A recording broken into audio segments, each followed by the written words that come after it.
தனது பால்யகால நண்பர் ஒருவர் பக்கத்தில் உள்ள ஒரு அடுக்குமாடி கட்டடத்தில் குடியிருக்கின்றார் என்று கேள்விப்பட்ட பெரியவர் ஒருவர் அவரை பார்ப்பதற்காக பழங்களை வாங்கி கொண்டு அவர் இருந்த வீட்டிற்கு முன்பு நின்று கொண்டு கதவை தட்டினார்.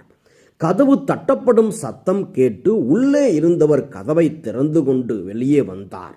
அவர் கதவை திறக்கும் போது 3 விதமான சத்தங்கள் ஒலிப்பதை கேட்டு வியந்து போய் வந்தவர் இது குறித்து அவரிடம் கேட்டார். நான் இங்கு வந்து 1 மாதம் ஆகிறது. ஆனால் 2 முறை திருட்டு நடந்துவிட்டது. அதனால்தான் 3 தாழ்பால்கள் போட்டு கதவை பூட்டி வைத்திருக்கிறேன் என்றார் வீட்டில் இருந்தவர். இதை கேட்டதும் வந்தவர் சற்று அதிர்ந்துதான் போனார். ஆம், நம்மிடம் உள்ள பணம், பொருள்கள், உடைமைகள் திருடு போய்விடக் கூடாது என்பதற்காக நாம் எவ்வளவோ முயற்சி செய்கின்றோம். ஆனாலும் சில நேரங்களில் நாம் அவற்றை இழந்துவிட்டு மனமுடைந்து போகின்றோம்.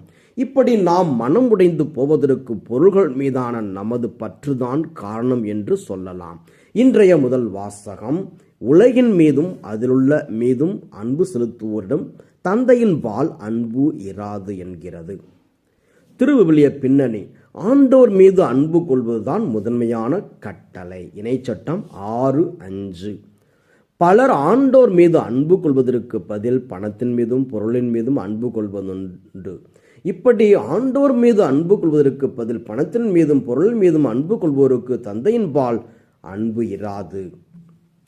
இதற்கு முற்றிலும் மாறாக ஆண்டோர் மீது அன்பு கொண்டு ஒருவரை குறித்து இன்றைய நற்செய்தியில் வாசிக்கின்றோம். அவர்தான் அன்னா என்ற இறைவாக்கினர்.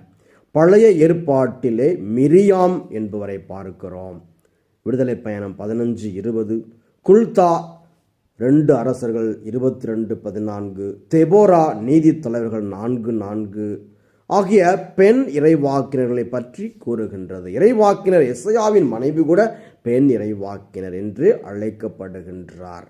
ஆனால் புதிய ஏற்பாட்டில் இடம்பெறும் ஒரே பெண் இறைவாக்கினர் இந்த அன்னாதான். இவர் தன் கணவரை இழந்ததும் கடவுளை சபித்து கொண்டிருக்காமல் எருசலேம் திருக்கோயிலுக்கு வந்து அங்கேயே தங்கி இறைவேண்டலிலும் நோன்பிலும் நிலைத்திருக்கின்றார். இதனால் இவர் குழந்தை இயேசுவை காணும் பேறு பெறுகின்றார்.